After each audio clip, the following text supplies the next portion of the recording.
नमस्कार। ऐतिहासिक तथ्यों पर आधारित श्रृंखला सच का सामना में आपका स्वागत है। मैं हूं मुकेश कुमार। दोस्तों, हाल के समय में काफी चर्चा होती रही है सावरकर के बारे में, उनके माफीनामों के बारे में, उनसे संबंधित बहुत सारी जानकारियां मीडिया में आई। लेकिन जो वाद विवाद हुआ उससे बहुत कुछ चीजें साफ नहीं हुई, एक धुंधलका बना हुआ है। हम इस धुंधलके को थोड़ा साफ करना चाहते हैं। हम आपको बताना चाहते हैं कि सावरकर की शख्सियत कैसी थी, उन्होंने जो कुछ किया उसे किस नजरिए से देखा जाए, उनके माफीनामे क्या कहते हैं, फिर गांधी की हत्या में उनकी क्या भूमिका थी और पूरे आजादी के आंदोलन में उन्होंने क्या कुछ किया, क्या योगदान दिया और क्या योगदान नहीं दिया या उसके खिलाफ काम किया। तो इन तमाम चीजों को हम एक श्रृंखला में पिरो रहे हैं और उस श्रृंखला की शुरुआत आज से कर रहे हैं। हम सबसे पहले उनके व्यक्तित्व पर नजर डालेंगे, उनके शुरुआती जीवन पर नजर डालेंगे कि उन्होंने क्या किया और किस तरह से उन पर आरोप लगे और वो उनकी गिरफ्तारी हुई। तो आज के इस पहली कड़ी में इस श्रृंखला की आपका एक बार मैं फिर से स्वागत करता हूं। और अब चूंकि हमारे साथ जुड़ चुके हैं सामाजिक कार्यकर्ता और इतिहास के जानकार प्रोफेसर राम पुनियानी, तो उन्हीं से सवाल जवाब का सिलसिला शुरू करते हैं। प्रोफेसर पुनियानी, हालांकि आप लंबे अरसे से सावरकर पर काम कर रहे हैं, लेकिन इस श्रृंखला के लिए, एक लंबी श्रृंखला के लिए आपको अतिरिक्त समय और श्रम खर्च करना पड़ रहा है। तो ये बताएं कि ये जो कवायद आपको करनी पड़ रही है, उसका उद्देश्य, उसकी सार्थकता को आप किस तरह से देखते हैं? देखिए, पहले तो मैं देखता हूँ कि सार्थकता इसकी इसलिए है क्योंकि आज देश में दो प्रकार के राष्ट्रवाद की अवधारणाएं चल रही हैं। और जो एक संकीर्ण राष्ट्रवाद है वो ज्यादा हावी होता जा रहा है और उसी के चलते कुछ ऐसे प्रतीकों को सामने लाया जा रहा है जो संकीर्ण राष्ट्रवाद को बढ़ावा देते हैं। और तो उसमें हमें कुछ चीजों को समझने की जरूरत है क्योंकि अभी पिछले कुछ महीनों से, साल से सावरकर पर किताबों का एक अंबार सा लग गया है। एक के बाद एक नई किताब सावरकर पे आ रही है। और उसी के साथ साथ फिर ऐसा हुआ कि एक किताब जो थी उसमें उनके माफीनामे भी संकलित हैं।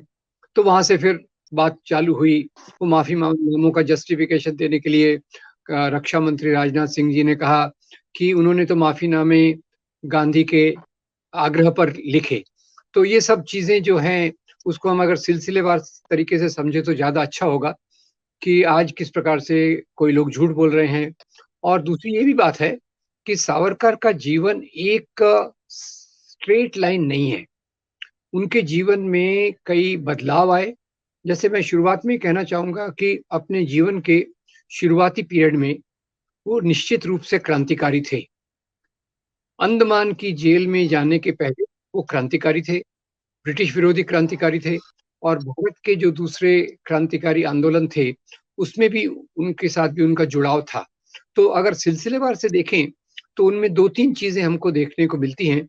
पहली बात तो ये देखने को मिलती है कि उन्होंने, जैसे 1883 में उनका जन्म हुआ और उनके जवानी की अवस्था में ही वो राजनीति से काफी प्रेरित थे।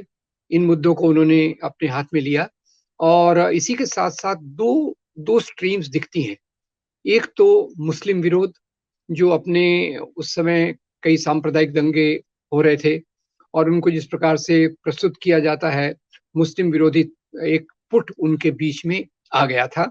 इसी के चलते उन्होंने अपने गांव में नवयुवकों को लेकर एक मस्जिद पर भी हमला किया था। अच्छा, दूसरी बात यह है कि उनकी जो पर्सनालिटी की आपने बात कही, तो निश्चित रूप से वो अपने आप को एक नेता के रूप में देखते थे। और उनका जो उन्होंने उसी समय ग्रुप बनाया, मित्र मेला, मित्र मेला नाम का ग्रुप बनाया, जिसका उद्देश्य क्रांतिकारी काम करना था। इसके बारे में कोई दो राय नहीं होनी चाहिए क्योंकि उनका जो पहले का योगदान है उसको हमें स्वीकार करना चाहिए। और जो दूसरा, उसके बाद के जीवन के दूसरे पार्ट में उन्होंने जो आजादी के आंदोलन से दूर रहे, उसको एक अलग तरीके से देखना चाहिए। तो खैर, मित्र मेला बना और उसका विस्तार हुआ। उसी के चलते उन्होंने वहां, यहाँ एक और खास बात है, भारत में उस समय क्रांतिकारी आंदोलन भी चल रहा था। और जैसा हम जानते हैं, खास तौर से बंगाल में अनुशीलन समिति थी। तो ये भी जी। प्रभावित थे अनुशीलन समिति के साथ। और उसी के साथ-साथ एक और बात विशेष जो है कि ज़्यादातर क्रांतिकारियों को अगर आप देखें, तो वो उस समय समाजवाद, मार्क्सवाद से प्रभावित थे, क्योंकि अनुशीलन समिति ने भी बाद में समाजवाद का उद्देश्य रखा। भगत सिंह को तो हम जानते हैं, उन्होंने हिंदुस्तान सोशलिस्ट आर्मी को Hindustan socialist sorry Hindustan socialist Hindustan जो उनका एसोसिएशन था, जी। उनको उन्होंने सोशलिस्ट शब्द भी सो ऐड कर दिया था। तो उसके अलग सावरकर जो प्रभावित थे, वो मैज़िनी से गेसिपो मैज़िनी से प्रभावित थे और ये एक जी, इटालियन विचारक थे, जिन्होंने फाशीवादी विचारों की शुरुआत या नींव इटली में रखी। अब ये एक महत्वपूर्ण बात है।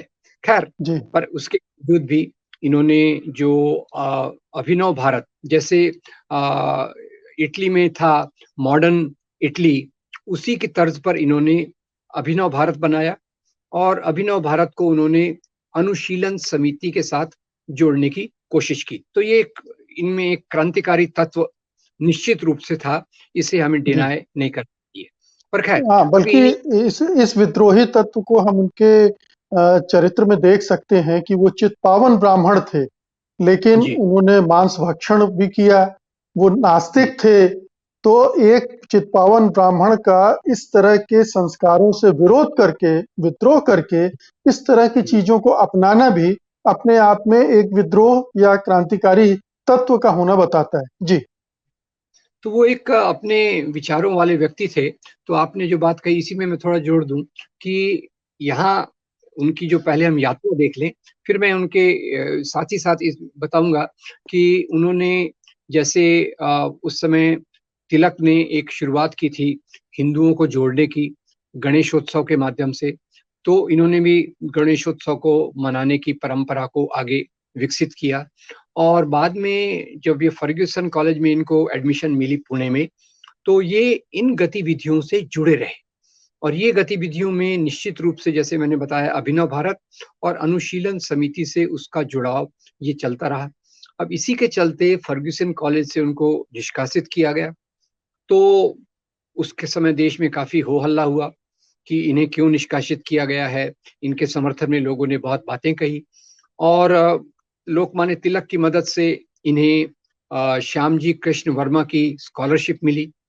जो श्यामजी कृष्ण वर्मा को हम जानते हैं, वो भी एक वामपंथी थे, जो लंदन जी, में रहते थे और उन्होंने वहाँ इंडिया हाउस नाम का जगह बनाई थी जिसमें भारत से आए हुए विद्यार्थी रहते थे और भारत की आज़ादी के बारे में वो वहाँ चर्चा करते थे। तो श्यामजी कृष्ण वर्मा की स्कॉलरशिप पर ये 1906 में लंदन गए और लंदन में जाने के बाद उनके क्रांतिकारी तत्वों पर आने के पहले मैं 2 बातें लिखा दूँ।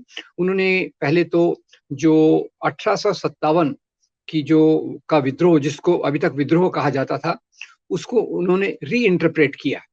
उन्होंने उसको फिर से समझने की कोशिश की और उन्होंने कहा कि ये भारत की आज़ादी का पहला स्वतंत्रता संग्राम था। ये एक बहुत महत्वपूर्ण कार्य उन्होंने किया, जिससे प्रेरणा लेकर कई लोगों ने अपने ब्रिटिश विरोधी विचारों को सामने रखा। इसमें उन्होंने हिंदू-मुस्लिम एकता की भी बात कही। अब कोई व्यक्ति एक स्ट्रेट लाइन में नहीं चलता। उनमें एक तरफ बिल्कुल। मुस्लिम विरोध, दूसरी तरफ से एक किताब में वो देख रहे हैं कि हिंदू और मुस्लिम मिलकर अंग्रेज़ों के खिलाफ लड़ रहे हैं। इस बात को भी उन्होंने इस किताब में एक जगह दी। दूसरा उन्होंने जो किया वो था गिसिपो मैज़िनी उनकी ऑटोबायोग्राफी को मराठी में अनुवाद करना। अब ये दोनों चीज़ें अंग्रेज़ सरकार के लिए बहुत तकलीफ देने वाली थी। एक तो 1857 का इस प्रकार से इंटरप्रिटेशन, तो दोनों चीज़ों को उन्होंने क्रांतिकारी माना और इन किताबों को उन्होंने बैन कर दिया। इन किताबों को आसानी से उपलब्ध करना मुश्किल था, तो बहुत एक लंबे रूट से वो आईं और एक जैसे उनकी किताब को पहले 1936 में जब 1937 में कांग्रेस सरकारें बनी, तो उन्होंने कुछ बंधन हटाए, 1946 में कुछ बंधन हटाए, बाद में इनकी किताबें उपलब्ध हो गई। तो ये उनका एक ट्रैक है। दूसरे ट्रैक में वो लंदन में जाकर इंडिया हाउस में रहते थे, जहाँ बाकी लोग भारतीय मूल के भी रहते थे और वहाँ मैडम भीकाजी कामा उन्होंने एक जी, फ्री या सोसाइटी बनाई थी, जो हर रविवार को मिलती थी। तो ये उसमें भी जाते थे तीसरा, उन्होंने खुद होकर, ये उनका खुद का इनिशिएटिव था, उन्होंने खुद होकर इनिशिएटिव लेकर अभिनव भारत की स्थापना वहां भी की। और ये अभिनव भारत की जो उन्होंने स्थापना की, इसी के प्रभाव में मदन लाल धींगरा इनसे बहुत प्रभावित हुए, और उन्होंने वाइली, जो इंडिया इंडिया सेक्रेटरी के जो सहायक थे, कर्जन वाइली, उनकी हत्या की। और यहीं से उन्होंने उनके अभिनव भारत ग्रुप ने एक रशियन क्रांतिकारी से संपर्क किया जो पेरिस में था, जिसके पास बॉम्ब बनाने का मैनुअल था। तो ये बॉम्ब को के मैनुअल वो रशियन में था, इसको उन्होंने जी अनुवाद कराया और इसको उन्होंने अपने भाई के पास, बाबा राव सावरकर भारत में थे, उनके पास भेजा। तो एक ये हो गया। दूसरा, उन्होंने एक पिस्टल एक कुरियर के व्यक्ति के माध्यम से भारत भेजी, जिस पिस्टल का इस्तेमाल कानेरे नाम के नवयुवक ने जैक्सन की हत्या की। तो अब ब्रिटिश जो सरकार थी इनकी गतिविधियों को जी देख रही है। एक तरफ ये किताबें लिख रहे हैं जो उन्हें मंजूर नहीं है, दूसरी तरफ से वो बॉम्ब बनाने का मैनुअल यहाँ भेज रहे हैं, तीसरा उन्होंने एक पिस्टल भी भेजा, चौथा मदन लाल धिंगरा ने जो वाइली की हत्या की, उसमें मदन लाल धिंगरा के डिफेंस का जो स्टेटमेंट था वो भी इनका लिखा हुआ था, उसको उन्होंने अखबारों में जगह भी दिलवाई। तो खैर, मदन लाल धिंगरा को फांसी की सजा हुई, पर ब्रिटिश सरकार की नजर इन पर थी। तो ज्यादा उनको ब्रेक थ्रू कब मिला, जब वो व्यक्ति जो उनकी पिस्टल लेकर भारत आया था, जिसके कारण जैक्सन की हत्या हुई, वो व्यक्ति सरकार का गवाह, अभी मैं सरकार शब्द का इस्तेमाल कर रहा हूं, पर वहां किंग जी किंग कहते राजा के नाम पे वहां सरकार चलती है, भले जो भी हो। तो किंग वो उसका मुखबिर बन गया और वो उनका गवाह बन गया। उसके बाद सावरकर पर यह आरोप लगा कि आपने एक पिस्टल को भेजा है जिससे हत्या की गई। अब यहाँ ब्रिटिश सरकार के सामने एक डायलेमा था कि केवल इसी चार्ज पर हम इस पे मुकदमा यहाँ लंदन में चलाएंगे, तो यहाँ के जो कानून है वो तो उदार है, तो इनको तो जल्दी छुटकारा मिल जाएगा। तो उन्होंने कहा ये भारत का है, तो हम भारत में इस पर केस चलाएंगे। तो यहाँ जी वो घटना होती। जी, जी, यहाँ आप। पर 2-3 चीज़ें छूट रही हैं, मैं चाहता हूँ उस पर भी आप बोलें। एक तो इंडिया हाउस में गांधी जी ने इनसे मुलाकात की थी। जी, वो अकेली मुलाकात है सावरकर के साथ उनकी, और सावरकर से मिलने जब वो गए तो उन्होंने वो झींगा मछली बना रहे थे और उन्होंने उनको ऑफर की कि झींगा नहीं खाएंगे क्या? और उससे उन्होंने पुरुषवाद को, मर्दानगी को भी जोड़कर रखा कि भारत की लड़ाई कैसे लड़ेंगे आप अगर ये सब नहीं खाएंगे तो। एक ये बड़ा महत्वपूर्ण किस्सा है। इसमें मैं एक ही जी जोड़ दूं, महात्मा गांधी उस समय साउथ अफ्रीका में भारतीयों के अधिकार के लिए लड़ रहे थे, और वो लंदन आए हुए थे। वहां जो सत्याग्रह वो शुरू करने वाले थे, उसके संबंध में लंदन से मदद जुटाने के लिए आए थे, और उसी के चलते वो सावरकर से मिलना चाहते थे। तो सावरकर ने, आपने जो बताया कि रात के डिनर के लिए गए तो झींगे तल रहे थे, गांधी जी ने कहा मैं तो वेजिटेरियन हूँ, क्योंकि उन्होंने तो बहुत सारे कारणों से वेजिटेरियनिज्म को स्वीकार किया हुआ था, अपनी माँ को भी वचन दिया हुआ था। तो वो रात को गांधी जी वहां से भूखे पेट आए। तो एक लेखक बड़ा रोचक इसमें बात कहते हैं कि यहाँ से दोनों के अलग रास्ते दिख गए। केवल ये वेजिटेरियनिज्म नॉन वेजिटेरियनिज्म का सवाल नहीं था, गांधी का रास्ता, वो सत्याग्रह की बात कर रहे हैं, सावरकर ये क्रांति की बात कर रहे हैं। क्रांति मतलब हथियारों की, अब क्रांति की भी एक बहुत सीमित परिभाषा थी, जी, हथियारों के उपयोग के माध्यम से सशस्त्र क्रांति। सरकार, जी या सशस्त्र क्रांति की ये बात कर रहे थे। खैर, अब जब इनको भारत ले जा रहे थे शिप में, तो जब शिप फ्रांस के मार्सेल्स के पास आया, जो बंदरगाह वहां डॉक होने वाला था, तो वहां के बाथरूम के पोर्ट होल से ये इन्होंने बाहर छलांग मारी और कुछ दूरी तय करके ये फ्रांस की जमीन पर आ गए। तो एक वकील थे। अब यहाँ एक बात और भी ऐड कर दूं कि इन्होंने जो वकालत बैरिस्ट्री की, इनका ये महत्वपूर्ण पॉइंट है कि उन्होंने वकालत की ये की, पर बैरिस्टर की डिग्री लेने के पहले उस समय आप ब्रिटिश साम्राज्य के प्रति वफादार रहेंगे, ये शपथ लेना पड़ता था। तो अपने जी जिंदगी के इस फेज में उन्होंने ये शपथ लेने से इनकार कर दिया और उनको बैरिस्टर की डिग्री नहीं मिली। एक। दूसरा, अब उन्हें यह भी पता था कि मैं फ्रांस की धरती पे पैर रखूंगा तो ब्रिटेन का मेरे ऊपर कोई अधिकार नहीं है। पर खैर वहां से दादागिरी से जो इन्होंने फ्रांस की धरती पर करीब 300-400 मीटर दौड़ के गए, जो इनके साथ वाले पुलिस ऑफिसर्स थे उन्होंने इनको पकड़ा, और जो फ्रेंच अधिकारी थे उनको समझा नहीं है क्या बात चल रही है, तो उन्होंने इनको शिप पर आने दिया।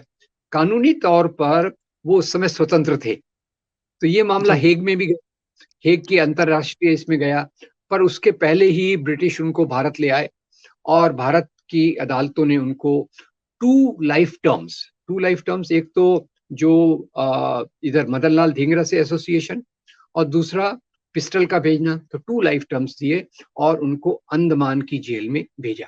तो निश्चित रूप जी से हम इस बात को डिनाय करना गलत होगा कि वो अपने जीवन के पहले भाग में वीर नहीं थे। निश्चित रूप से जीवन के पहले जी भाग में 1910 तक जी वो वीर थे और उन्होंने ये काम किए थे। जी जी इस वीरता पे दो दो बढ़ा चढ़ा कर भी कुछ बताया जाता है। एक तो प्रश्न चिन्ह ये लगता है कि मदन लाल धिंगड़ा को उन्होंने उकसाया हत्या के लिए, उनको तैयार किया, लेकिन जिम्मेदारी लेने से खुद बच गए। उन्होंने उसको सूली पे चढ़वा दिया, उसके फांसी पे चढ़वा दिया, खुद जिम्मेदारी नहीं ली।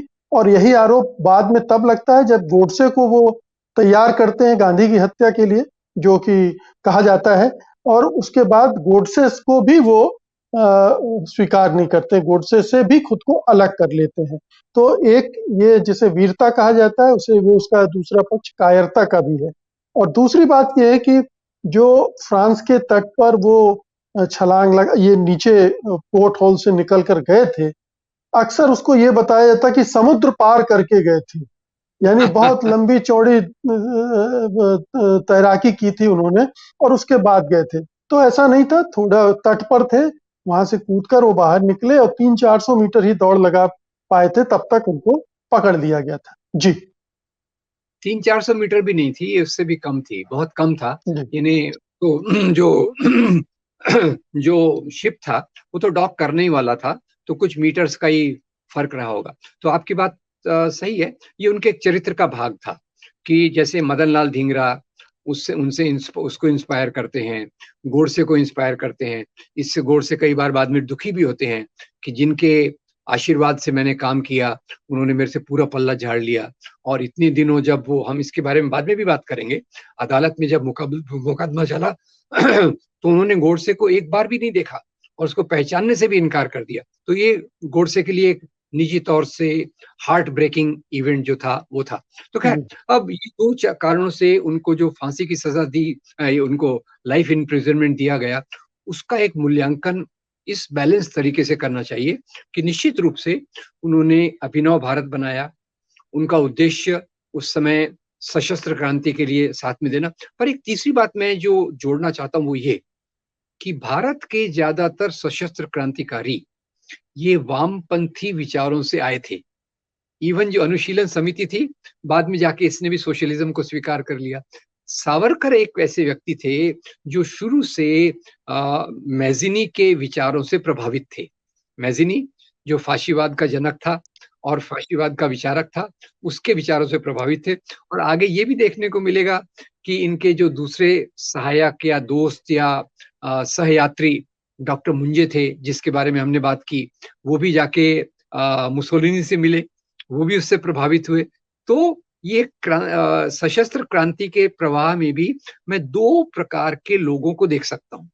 एक प्रकार के लोग जो ज्यादा फाशीवादी विचारों से प्रभावित है, दूसरे प्रकार के लोग जो समाजवादी विचारों से प्रभावित है।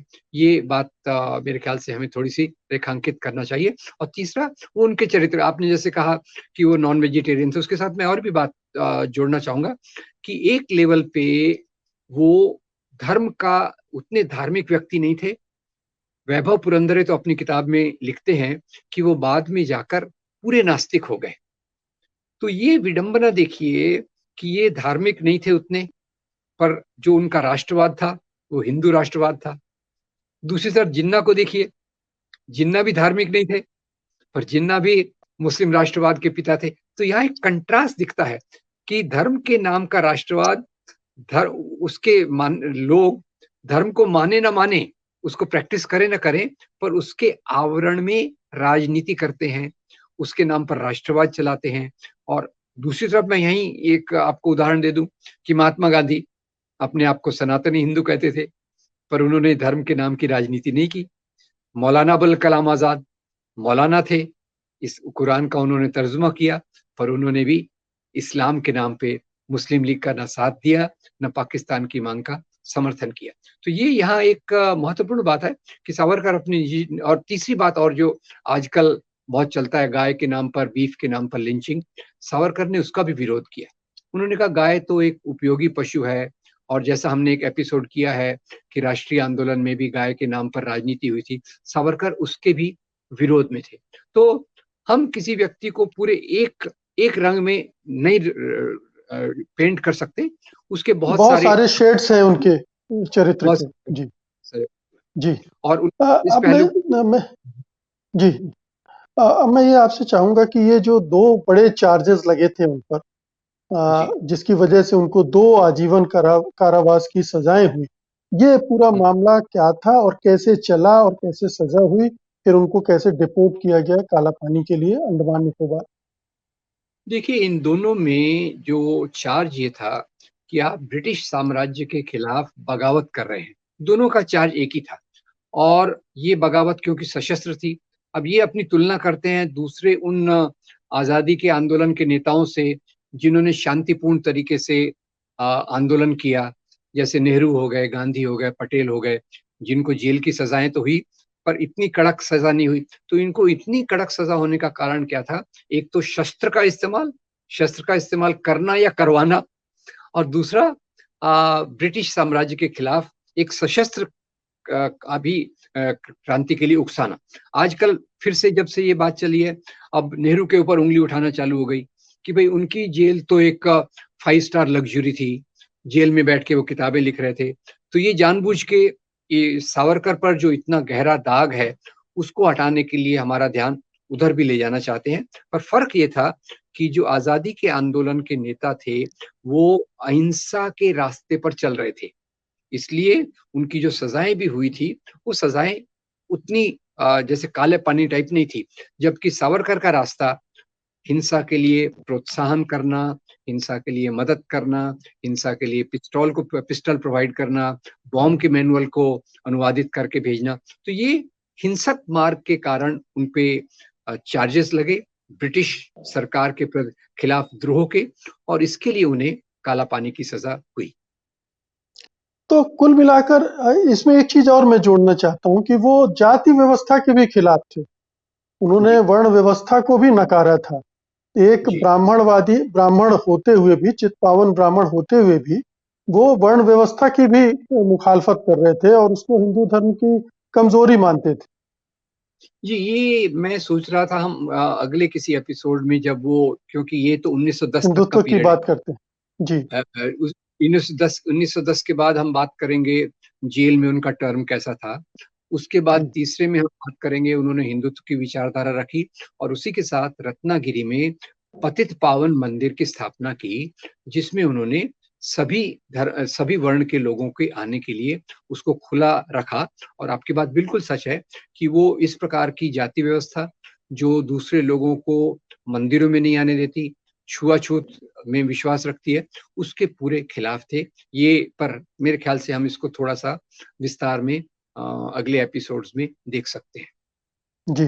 तो कुल मिलाकर हम ये कह सकते हैं कि सावरकर क्रांतिकारी तो थे अपने पहले दौर में, जो 1910 तक उनका दौर चलता है, लेकिन वो उनमें हिंदूवादी वो धारणाएं प्रबल थीं। वो फासिज्म के भी समर्थक थे और उसी तरह के समाज व्यवस्था, राजनीतिक व्यवस्था के हामी थे। ठीक है कि वो नास्तिक थे, मांसाहारी थे, गाय को पूजने की बात नहीं मानते थे, लेकिन उनके मन में मुसलमानों के प्रति घृणा जरूर थी और वो पहले मस्जिद पर हमले के जरिए भी उनकी जाहिर होती है। तो ये कुल मिलाकर उनका चरित्र ये निकलता है। और जो मदन लाल धिंगड़ा की के का जो एपिसोड है, वो ये भी बताता है कि वो जिम्मेदारी लेने से भागते भी थे।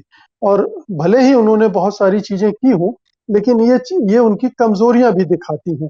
तो और कुछ इनके रंग को कुछ आप अंडरलाइन करना चाहेंगे? नहीं, इनका एक खासियत ये थी कि ये लिखने में बहुत अच्छे थे। कविताएं, साहित्य और दूसरी चीजें इन्होंने अच्छी लिखी हैं, उसमें कोई शक नहीं है। पर आपने जो उसको अंडरलाइन किया है, उनका चरित्र, कि वो अपने फॉलोअर्स से काम करवाते थे और खुद उसको डिसोन करते थे। मतलब कायरता और वीर में यही फर्क है। वीर जैसे जी, महात्मा गांधी मुकदमा चला तो उन्होंने कहा, हाँ मैंने किया है अपराध, आप मुझे सजा दीजिए। अब इनका इनका भागने का तरीका, इससे मेरा कोई लेना देना नहीं है। तो भगत यहाँ सिंह भगत सिंह कह भगत रहे हैं कि मैं तो माफी नहीं मांगूंगा। जी। भगत सिंह तो खैर जी। ये ने शुरू में उनको सशस्त्र इसके लिए पकड़ा गया था।